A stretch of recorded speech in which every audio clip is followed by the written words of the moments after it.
Hi, I am Abigail, and at the auction, my mother sneered past me, telling her friends, "She's just here to scrub floors." They cackled, oblivious that the $3,800,000 0 cents painting they worshipped was my creation. They didn't just erase me, they stole my soul and sold it as their own. But when I unveiled undeniable proof, their smug world shattered. Stay with me, because the betrayal that followed was a masterpiece of its own. I remember the way the snow crunched under my boots that night. It was the kind of cold that slid down your sleeves no matter how tightly you wrapped your coat. I had stitched the dress myself, navy wool with long sleeves and a hem that brushed the top of my shoes. Nothing fancy, just enough to say I came prepared. Chicago in January had a way of making you feel like you didn't belong unless you wore diamonds or carried a last name that meant something. Mine didn't. Not anymore. At the entrance of the Hindman auction house, the glass doors reflected nothing but status. People stepping out of town cars, women in high heels that probably cost more than my rent, their laughter loud, practiced. I walked alone, gripping a worn black clutch I'd inherited from a neighbor back when I lived in Denver. It still smelled faintly of lavender oil and old paper. The check-in desk was manned by a tall man in a tuxedo who looked through me before I even opened my mouth. "Name?" he asked, not looking up. "Abigail Porter," I said, steady. He clicked, scanned, frowned. "There's no one by that name on the list." I pulled out my phone, then the printed QR code I'd received through an encrypted email. It was a private invitation. He barely looked at it before scanning. It chirped green. "Right." He forced a thin smile. "You may proceed." "Don't cause a scene," he muttered under his breath, eyes cold. The warmth inside hit like a wave, but it wasn't comforting. Marble floors glistened beneath my boots. Light from the chandeliers threw fractured rainbows on the walls. The air smelled like old money and new perfume. I walked slowly, quietly. The voices around me came in French, German, clipped English. People in velvet and satin whispered names like currency: Basquiat, Warhol, O'Keeffe. I tried to melt into the corners. My mother used to tell me, "These places are for real people, Abby, not dreamers with paint-stained fingers." I spotted her before she spotted me. Eleanor stood near the sculpture exhibit, laughing with two men and a woman draped in emerald silk. Victoria, my sister, was beside her, blonde waves cascading perfectly, voice rising just loud enough to seem spontaneous. She always knew how to make a room tilt in her favor. I looked away before she could see me. It didn't matter. I didn't come here for them. Whisper of Light would be in the main gallery near the center, the painting no one could stop talking about for weeks now, estimated at over $3 million 0 cents anonymous, rumored to be from a reclusive European master. I walked toward it, heart steady, heels tapping against cold stone. That's when I passed them. Eleanor, still mid-conversation. One of the men turned slightly and nodded toward me. "Isn't that your daughter?" She glanced, then gave a short laugh. "She's just here to clean. Maybe sweep up after the showing?" Another chuckled. "The help has taste now." "She's always been invisible," Eleanor added, her voice slicing deeper than their laughter. My back didn't flinch. My steps didn't falter. Only my fingers tightened around the clutch until the seams dug into my skin. The gallery beyond was quieter. The lights dimmed there, focused like spotlights on the walls where the most prized pieces hung. Whisper of Light sat alone, framed in gold leaf, radiant in blue and ochre. From a distance it looked like a sunrise behind fog, colors bleeding into each other like breath against glass. People hovered around it, whispers carried. They say the artist's a genius from Vienna, trained under masters at the Paris school, maybe even connected to Marianne Vos. I stood near the back, close enough to see the plaque. Artist unknown, just like that. My name gone. I had painted it over 18 months ago in a converted storeroom behind a second-hand bookstore. The materials were donated. I had layered the grief of a decade into that canvas, and now here it hung, priceless and nameless, or rather stripped of the only name that should have mattered. As a woman in a feathered wrap stepped beside me. "It's beautiful," she whispered. "I hear the artist's in hiding. So mysterious." She didn't know she stood beside the person who had painted that sky. I stepped to the far wall and sat on a narrow bench with no name tag, no reserved plaque, just silence and a bitter chill that clung to the lining of my dress. As the auction lights dimmed, a voice carried across the marble floor, sharp, incredulous. "That can't be who I think it is." It was my sister's voice. Victoria's voice sliced through the low murmur of the gallery like a shard of glass dropped on marble. "That can't be who I think it is." The laugh that followed, hers, high-pitched and knowing, wasn't loud, but it landed. "She shouldn't even be here," she hissed to a friend, loud enough for me to hear.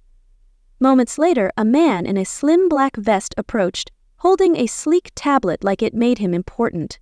"Excuse me, ma'am," he asked, bending slightly at the waist. "We've had a minor mix-up with seating. Would you follow me, please?" I stood. The room moved in a rhythm I didn't recognize. Heels shifting, glasses clinking, a low hum of conversation thick with judgment. I followed him silently, weaving through rows of velvet ropes and leather chairs arranged in neat curves around the main gallery floor. We walked past rows of nameplates, Branson, Ellsworth, Van Dyke, and he led me farther and farther back until we reached a narrow aisle tucked behind a standing floral partition. It smelled faintly of roses and air freshener. "This is you," he said, motioning to a chair wedged between a tall ficus and the swinging door to the side entrance, where catering trays clattered every few minutes. There was no nameplate, no place card, nothing but a folding chair with a wrinkled cushion that wobbled slightly when I shifted. To my right, less than 3 feet away, was a polished brass sign. Restroom. Behind the divider, laughter swelled. The auction hadn't started yet, but the air was already electric. I could hear Victoria's voice. She had the kind of laugh that demanded attention, and she was talking fast like someone in control of the spotlight. "She's sitting back there," someone whispered nearby. "Maybe she's staff," another voice offered. "She doesn't have a name tag." My hands found my lap. I smoothed the fabric of the forest green dress I'd thought was generous, a peace offering, maybe. 3 nights ago, Victoria had shown up unannounced at the Airbnb I'd rented. She walked in like she owned the place, holding a garment bag in one hand and a bottle of wine in the other. "I figured you didn't have anything formal," she said, setting them both down. "This might help you blend in. It's tasteful. That's what you want, right?" The dress had fit well enough. It was elegant in a subdued way, long sleeves, structured waist, neckline high but flattering. But now she swept past my corner without looking at me, draped in the same shade of forest green. But hers shimmered, the fabric newer, cut sharper, paired with heels that clicked with intention. Her friends turned to her and laughed. One leaned in. "Oh my God, she actually wore it," Victoria smiled, tilted her head loud enough for everyone around to hear. She said, "Didn't think she'd take it seriously. She'll never outshine me," she added, her smirk venomous. And just like that, I understood. The dress wasn't a gesture of kindness, it was bait. I looked down at the cuff. A faint beige smudge near the seam caught my eye. Foundation. Probably hers. I sat still. No fidgeting. No tears. But I stopped making eye contact, stopped adjusting my posture. My breathing got shallow, slow. I wrapped my hands tighter around the clutch in my lap, the same one I'd brought to every job interview, every exhibit, every opening where I was invited to observe, not participate. The crowd around me grew louder, more alive. Someone near the front popped a cork, and the soft hiss of champagne broke through the static in my mind. I didn't move. I couldn't. It wasn't the chair by the toilet. It wasn't even the dress. It was the realization, quiet, final, that nothing I had done or become changed how they saw me, not as an artist, not as a woman, not even as family. Then, as the lights dimmed for the opening bid, I turned slightly, just enough to see past the partition, and caught a glimpse of a framed photo near the gallery entrance. It was mounted above the welcome table, next to the list of tonight's contributors, and under a gilded light, the hue of anticipation melted into soft silence as the auction lights dimmed. My eyes caught a subtle gleam just beyond the partition near the entrance, a frame tilted beneath an overhead spotlight. I stood slowly. My heels made no sound against the marble as I weaved through people whose eyes barely registered me. I didn't care this time. Something about that photo, something about how it pulled at my chest, demanded I see it closer. It was mounted just above the welcome display, where the donor names were printed on heavy cardstock and the staff's polished smiles pretended everything ran effortlessly. The frame was golden antique. The photo inside was large, carefully edited with the caption underneath reading, "Taos, Summer 2013, a legacy of art and family." I stepped in closer. Recognition landed fast, then confusion swept in behind it. I knew this moment. I had lived it. The photo was from that week, back when we were all staying at the rented adobe villa, when the light in New Mexico felt like it came from the earth itself, the week I painted Whisper of Light. I remembered the exact second the shutter clicked. I had stood to the left, clutching my easel, still smudged with ochre and blue. I'd smiled reluctantly. Sure. But it had been real. I had belonged to that moment. But now I wasn't in it. There was a space where I should have been. The corner of an easel still peeked into frame, and at the edge, barely visible, was my hand. Just my hand. The rest was gone, cropped out so cleanly that someone had tried hard, but not hard enough. My throat tightened. That wasn't a mistake. That was deliberate. You don't accidentally erase a person from a family photo. You remove them when you want to rewrite the memory. I stared at that ghost hand in the corner and realized they hadn't forgotten me. They'd rewritten the story and left me out on purpose. My presence had always been optional to them, something they could trim away when it ruined the composition. A whispered taunt from Victoria weeks ago echoed, "You're not part of our legacy, Abigail." I backed away carefully and turned toward the gallery again. The lights remained low, delightful equipment. A hush had fallen as the auctioneer prepared to speak, but I didn't return to my seat.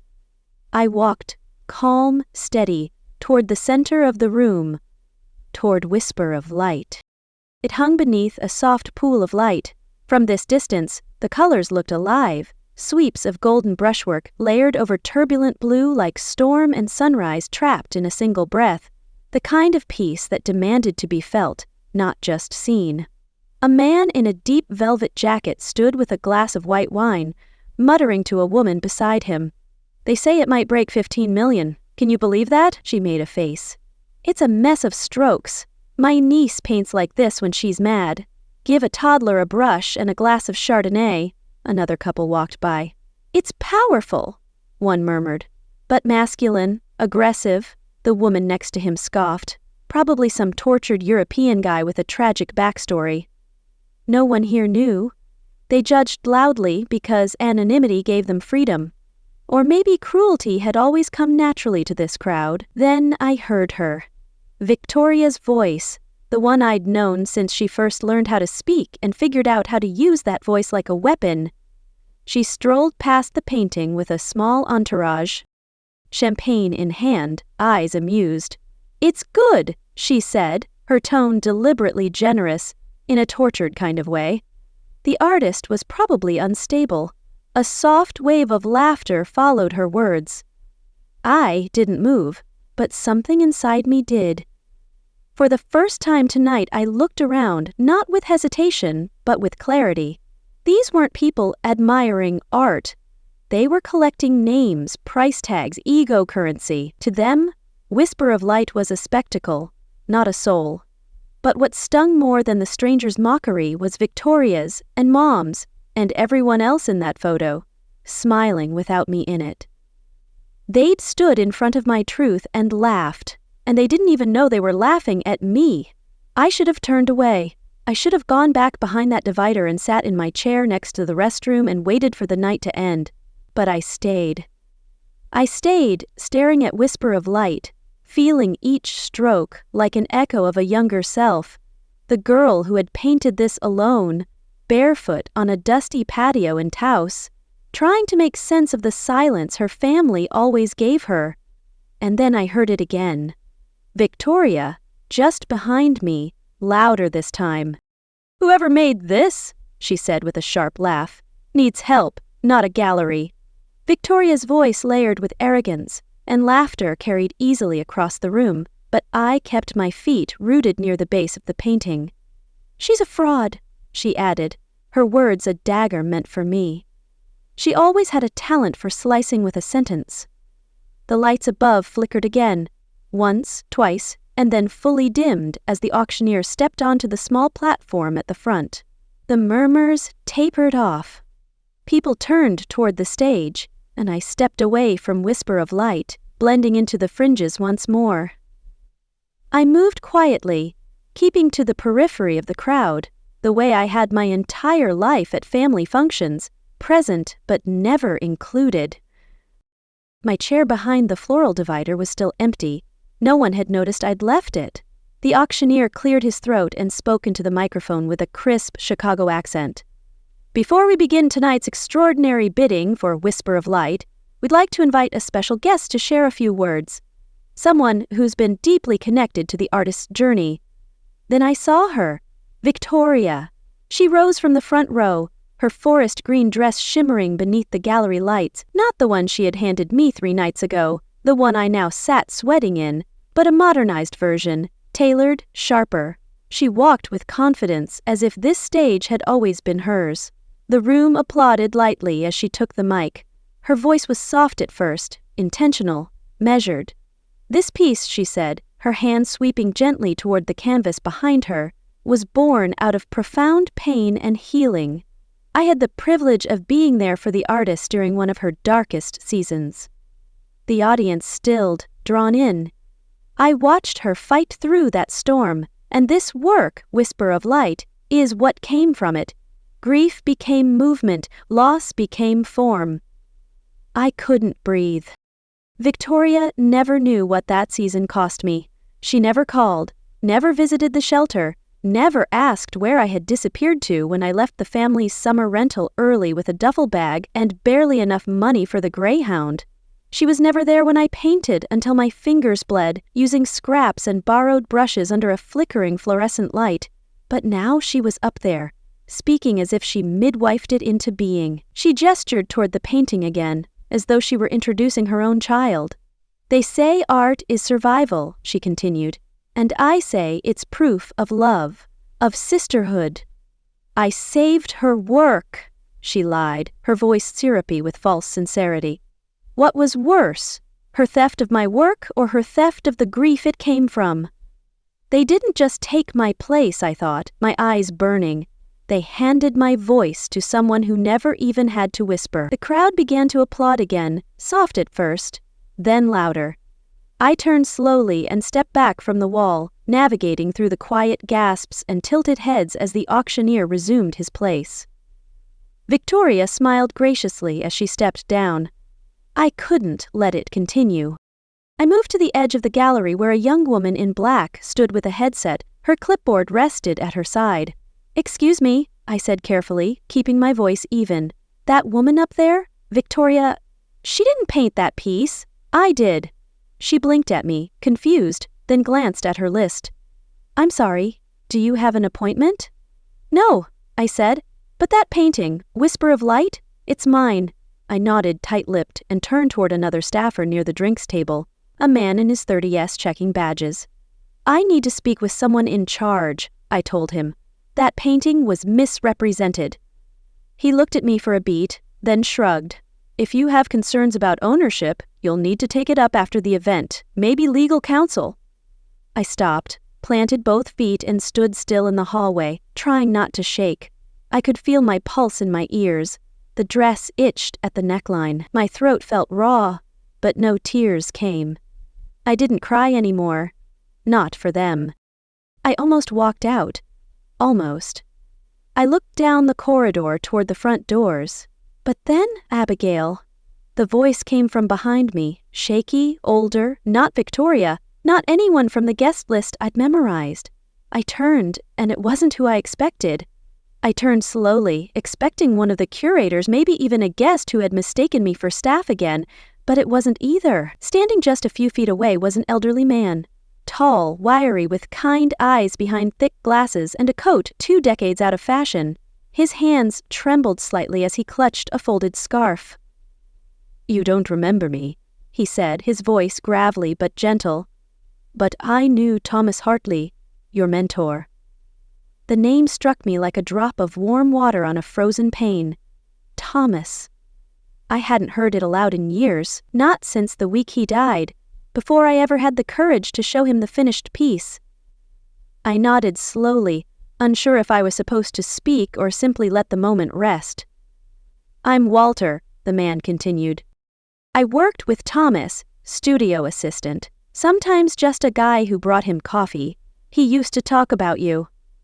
Before I could reply, a young woman in a black blazer stepped toward us, carrying a clipboard and a subtle but rehearsed smile. "I'm sorry, miss," she said, her tone professional and firm.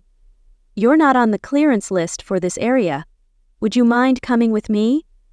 I opened my mouth to protest, but nothing came out. Walter looked at me uncertain. "They're moving us to the overflow lounge," she said. "We've reached capacity." I followed her silently, Walter trailing behind. The overflow lounge was a narrow conference room down a corridor near the kitchen. Fluorescent lights buzzed faintly overhead. The walls were bare, save for a mounted TV showing the main auction room on a delayed feed.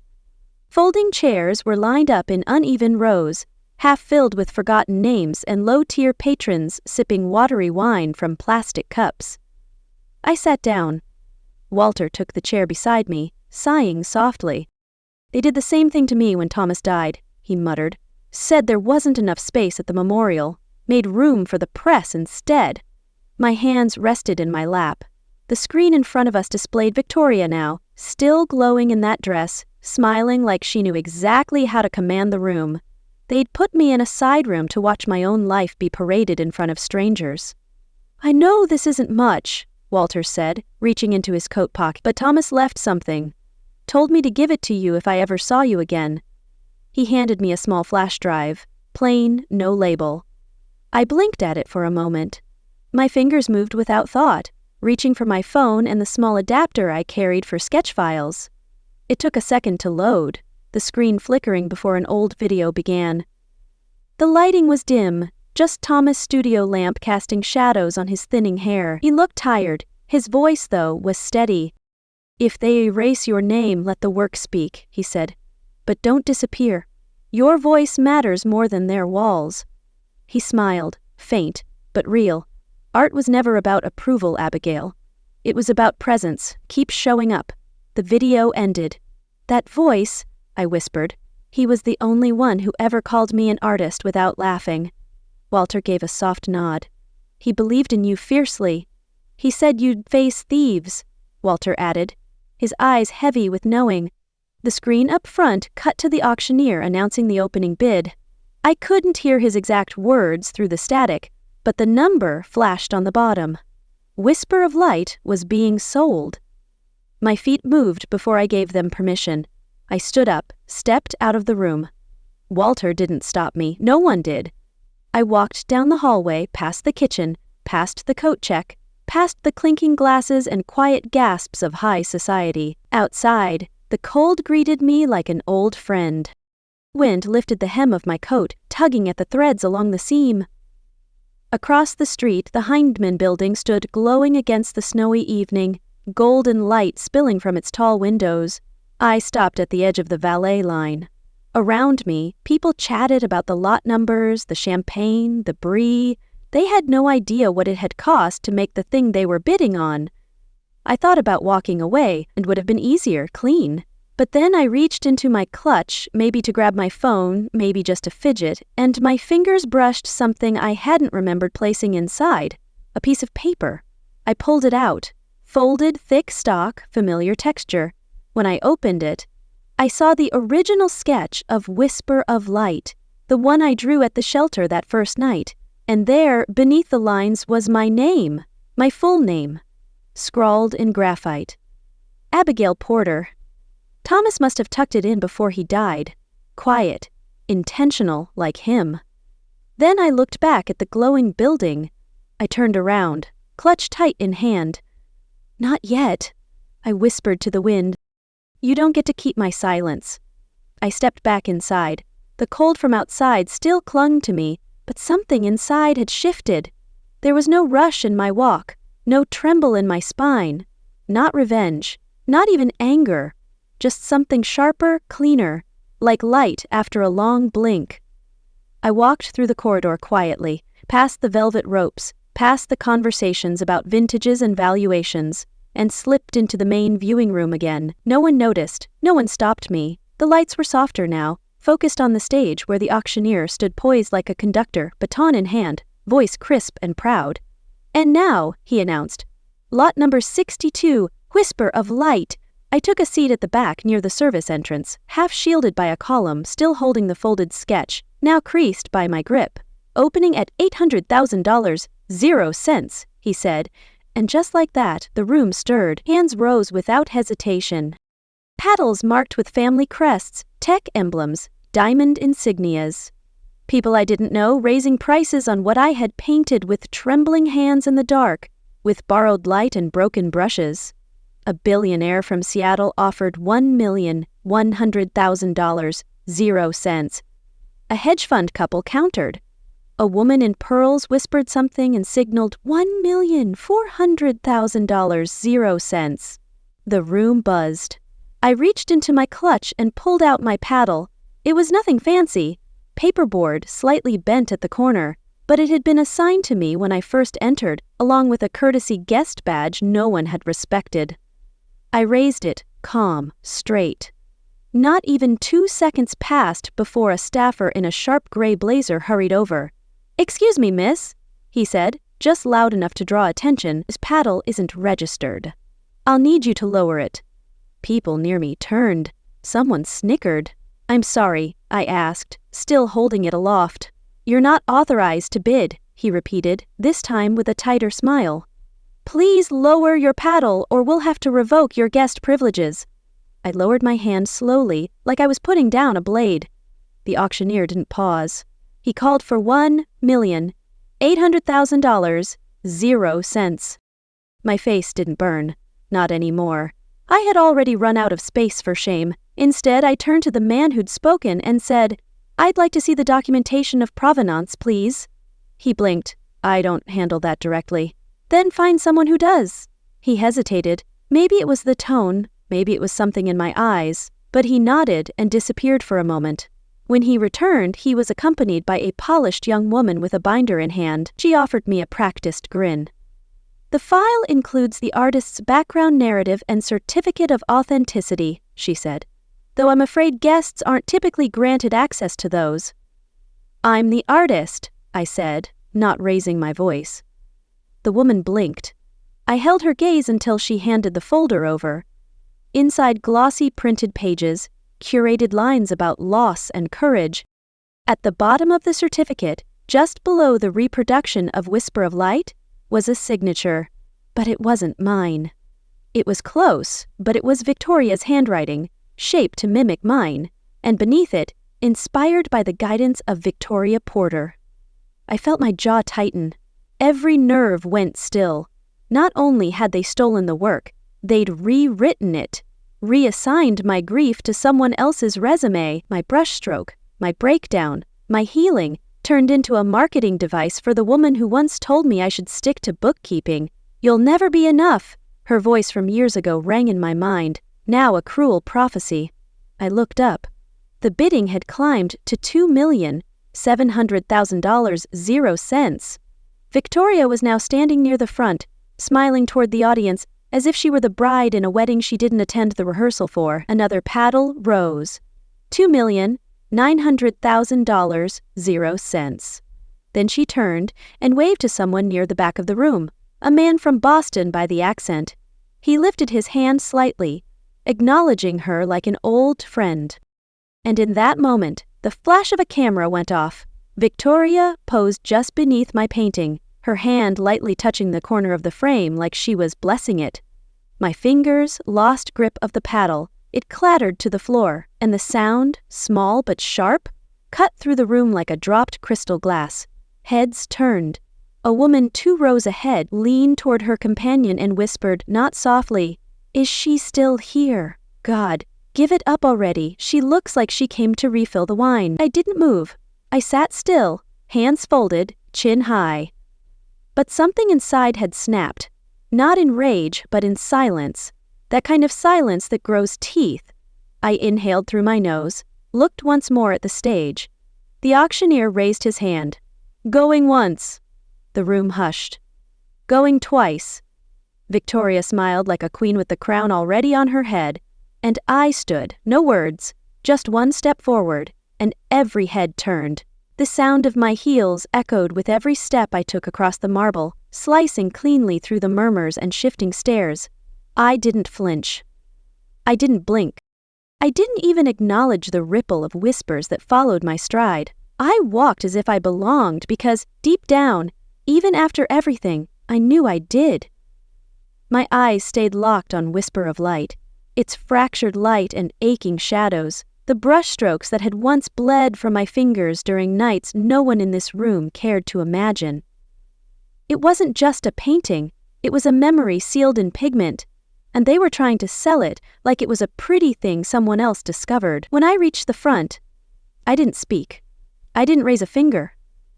I simply reached into my clutch and unfolded the paper that had been tucked inside, creased now, but clear. The original sketch, the raw concept of Whisper of Light, drawn in charcoal on cheap artist stock, signed in my full name with the date and time I'd scrawled on the back.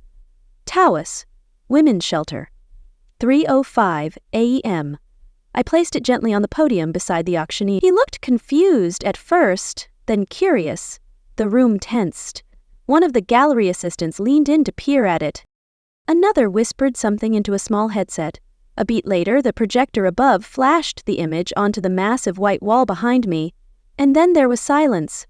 No rustle of silk, no clinking of glasses, nothing. Just the stark sketch in charcoal, raw, bruised, and real, unmistakably mine. "You may not know me," I said softly, stepping closer to the mic. "My work has been standing in this room long before you let me in." Behind me, I heard movement, heels sharp, too quick. "Stop!" Victoria's voice broke through the stillness. "She's lying." Gasps, then a pause. "She's just trying to embarrass us. That sketch, it could be faked. You don't know her. You don't know what she's like." A man near the projector replied. "Metadata confirms timestamp. It matches archival submissions logged under the private sketch archive at Hartley Trust." Victoria whipped around. "Mother, tell them it was inspired by me, that I helped." But Eleanor didn't speak. She didn't move. She sat with her fingers clasped tightly in her lap, eyes fixed on a glass of untouched water. Victoria's lips trembled. "You told me to, but—" She stopped herself. "You promised I'd be the star," she hissed at Eleanor, her voice cracking. No one came to her defense. The room had shifted. I turned then, finally, slowly facing them. No rage, no speech, just the truth sitting at my feet and on the wall behind me. The auctioneer cleared his throat. "Ms. Porter, would you like us to continue the sale?" I looked at him, then at Victoria, who was visibly shaking, mascara threatening to run. I glanced once more at the sketch, the signature, the timestamp, the night it was born, and I said, "No, I didn't come here to sell my name, I came to take it back." A hush rolled over the room, this one heavier than before. There was no longer curiosity in their faces, there was recognition. Some lowered their eyes, some nodded. The auctioneer adjusted his microphone, slowly stepping back, and just as I began to gather the sketch from the podium, someone else moved. From the edge of the crowd, a silhouette emerged, calm, poised, and deliberate. Eleanor. In her hand, a manila envelope, stamped, sealed, and headed straight for me. Eleanor didn't rush. She glided through the hush of the gallery like someone used to owning the floor. The manila envelope in her hand looked too plain to carry what I already knew was another twist of the knife. I turned toward her, not flinching, not afraid, just ready. The auctioneer stood still, uncertain whether to acknowledge her or wave security over, but she bypassed me entirely and offered the envelope directly to him. "There's a matter of clarification," she said, her voice smooth as aged bourbon. "This document pertains to the legal ownership of the work being discussed." The auctioneer, cautious, opened it slowly. The contents rustled. I could feel the weight of the room shift again. How quickly the air changes when power walks in wearing pearls. He skimmed the contents, paused, then read aloud. "Notarized deed of ownership for the physical work, Whisper of Light, filed under Porter Holdings, LLC. Victoria Porter listed as sole authorized custodian." A buzz spread like wildfire. People leaned into one another, phones lifted. Then came Eleanor's voice again, this time slightly sharper. "My daughter Victoria financed the framing, the shipping, the presentation, and the handling fees. All of it. The painting is ours in every way that matters." She turned to me then, offering a smile that didn't quite reach her eyes.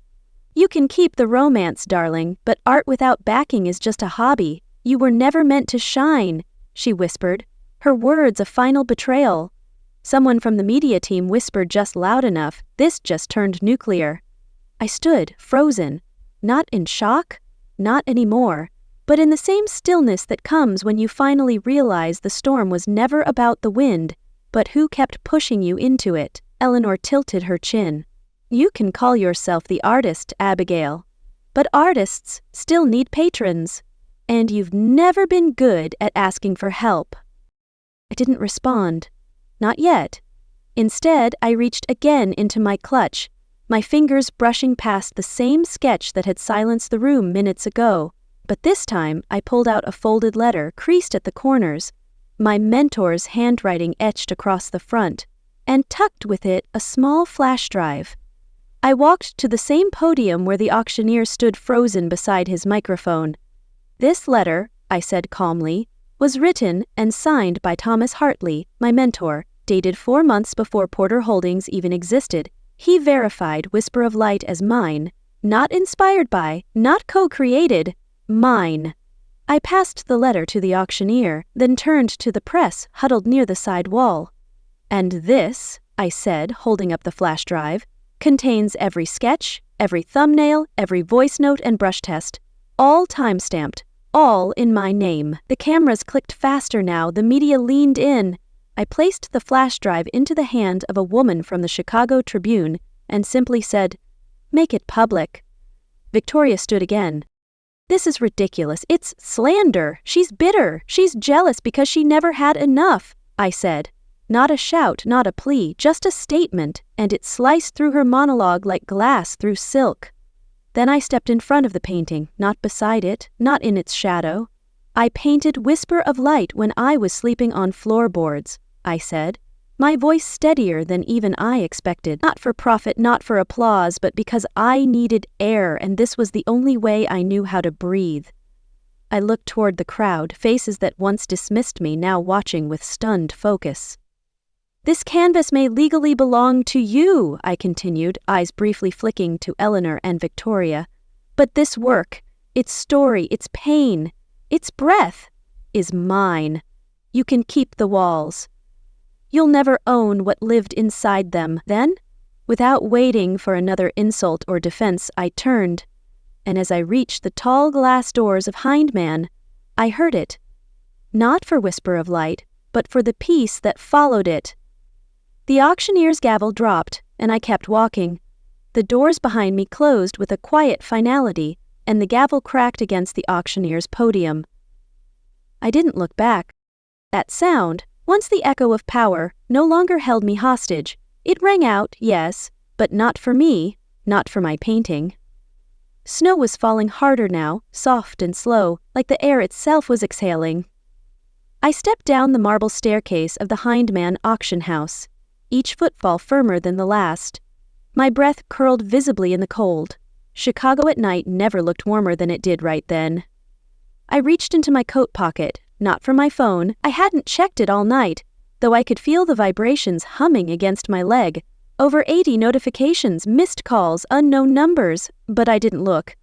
What I reached for instead was the silver ring. It had been tucked inside my clutch before I entered that building. I hadn't wanted it seen, hadn't wanted me seen, not as I was.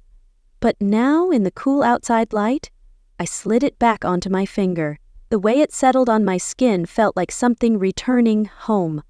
That ring had been a quiet anchor since I was 15. My father gave it to me before he passed. He didn't say much, but when he handed it over, he'd simply said, "Paint whatever they say you shouldn't. That's how I'll know it's you." And now I had. In the days that followed, I watched the world shift. Not with fanfare, not with fury, but with precision. Porter family fraud allegations surface auction house under scrutiny for artist erasure.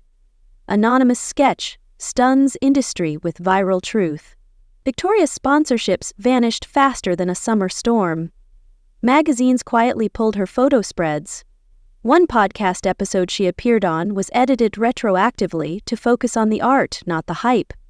Eleanor stepped down from her position on the Board of Arts Education, not because she was fired. No, they issued a polite thank you email and a commemorative plaque. But the silence around her was louder than any resignation speech could have been. Donors stopped returning calls. Patrons looked elsewhere. There were no dramatic headlines screaming for blood, just absence. And for people like them, silence was the cruelest punishment of all. Months later, I moved to Denver. I didn't plan it, I just came for the mountains and never left. Tucked between a family-owned bakery and a violin repair shop, I opened a modest gallery with exposed brick walls and chipped white trim.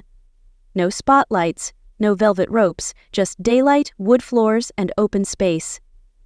Admission was free. None of the paintings were signed. If people asked whose work hung on the walls, the volunteers would simply shrug and say, "Depends on which brushstroke you're looking at."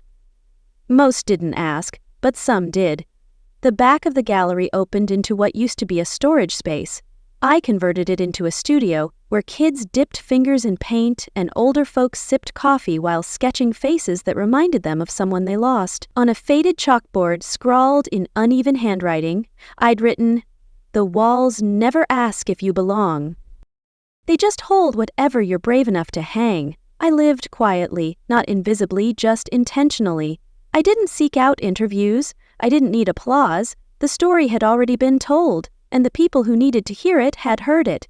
That was enough. One afternoon, as I restocked some brushes in the back, I heard the soft gasp of a visitor near the entrance. When I stepped around the corner, I saw her, a woman about 12 years older than I'd been when I painted Whisper of Light. She stood frozen in front of a display case near the entrance. Inside was the original sketch, the same one I'd laid on the podium that night. Beside it sat a small velvet box, the ring.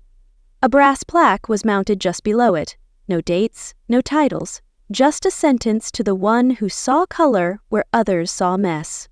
That line had come from Thomas long before any of this began. The woman turned to me, misty-eyed. "Did you write that?" I smiled, shaking my head. "No, but I earned it." Later that day, I was painting in the back. A quiet afternoon, sun pouring through the dusty skylight, soft music playing from someone's phone. A little girl wandered in, couldn't have been more than 8. She stopped in front of the canvas I was working on, tilted her head and asked, "Who made this?" I didn't hesitate. I smiled and said, "Someone who used to be quiet." She nodded, then walked on. And that was that. I no longer needed them to say my name. My name was in the breath behind every line. The silence between colors, the space that art creates when no one's shouting over it. Some silences don't mean surrender. Some silences are brushstrokes waiting to be seen. Yet, as I watched her leave, a quiet ache lingered. I'd reclaimed my truth, but the scars of their betrayal remained. Victoria's silence and Eleanor's absence were wounds that time hadn't healed. My art thrived, but the family I'd lost left a void no canvas could fill.